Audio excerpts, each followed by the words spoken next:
ang sinasabi mo sa akin. Bakit? Eh, ano nga, sabi ko lang naman, ano eh, kumain ka na kanina. Oh. Tapos, nagalit ka na kagad sa akin, yun lang naman ang sinabi ko. Tapos, pag ako, ayan, ganyan ka naman lagi, nag-walk out. Si Tart! Ikaw na dito sundan ko lang si Papa mo. Tampurorot naman. Bakit? Mag-isa ka lang dito. Ay, wag!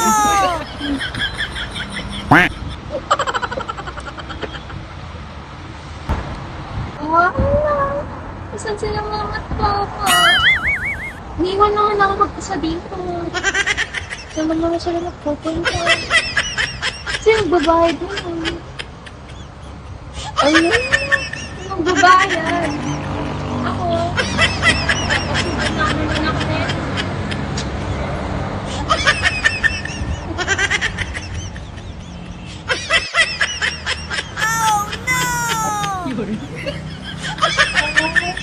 Oh Basta na mama.